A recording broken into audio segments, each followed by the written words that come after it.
आप सभी बच्चों का इंद्रास क्लासेस में बहुत बहुत स्वागत है। आज हम न्यूटन का फर्स्ट लॉ और सेकंड लॉ पढ़ेंगे। अगर आपको क्वेश्चन दिया जाए state Newton's first law of motion, और या ये पूछा जाए define first law of motion, या ये पूछा जाए state the law of inertia, इन तीनों का आंसर एक ही है।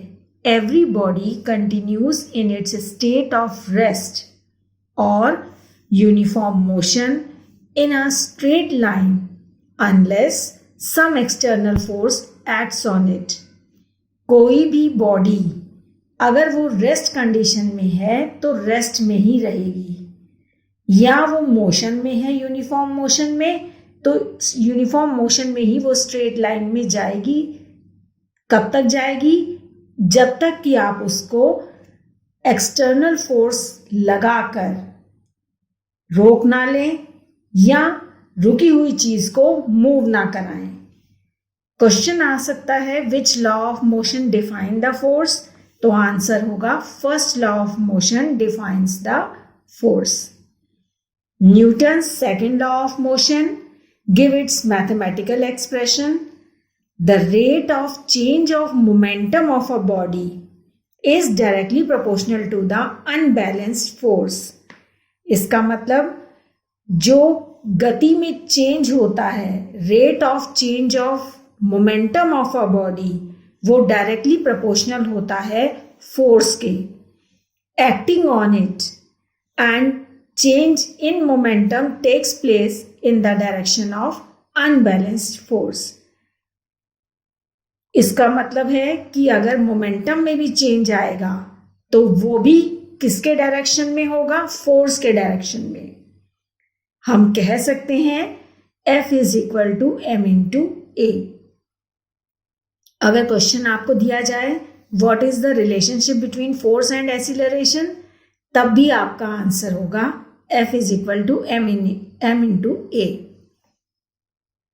where m is the mass of a body, F force, A is acceleration। आइए हम इससे रिलेटेड कुछ न्यूमेरिकल सॉल्व करते हैं। F is equal to m into A से related. Calculate the force required to produce an acceleration of 2.5 meter per second square in a body of 4 kg।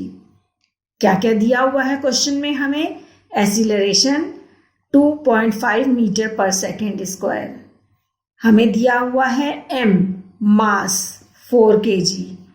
हमने लिखा m is equal to 4 kg, a is equal to 2.5, तो force की value क्या होगी? m into a.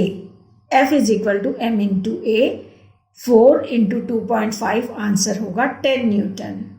इसी तरह second question, what is the magnitude of force exerted by the horse in pulling a cart of 600 kg and acceleration या accelerating at rate of 1.2 metre per second square.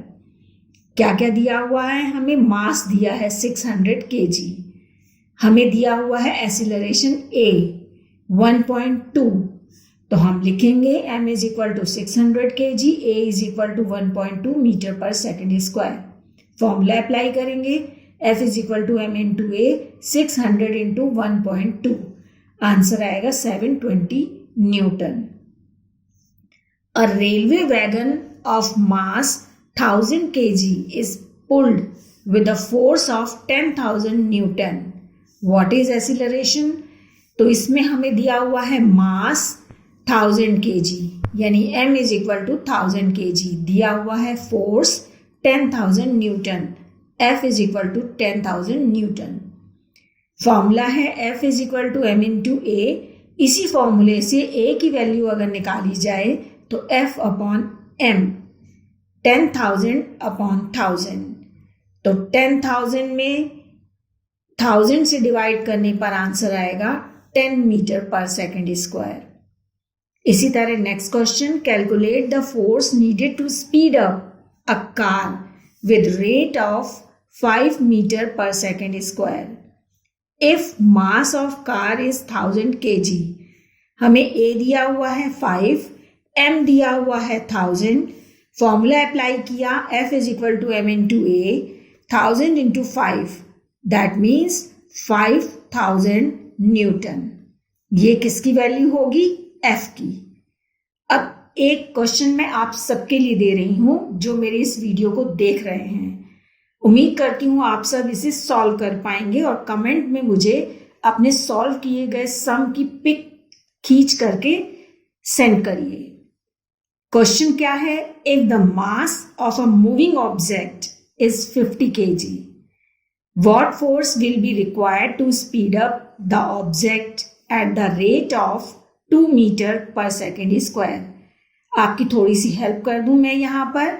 आपको मास दिया है यानी m की value दी है 50 kg और आपको a दिया हुआ है 2 मीटर पर सेकेंड स्क्वायर। आपको निकालना क्या है? फोर्स। फॉर्मूला क्या अप्लाई करोगे आप? F is equal to m into a. मुझे उम्मीद है आप सब इसको समझ करके जरूर करेंगे। आप सभी का बहुत बहुत धन्यवाद। इसी तरह से जुड़े रहिए मेरे साथ। Thank you.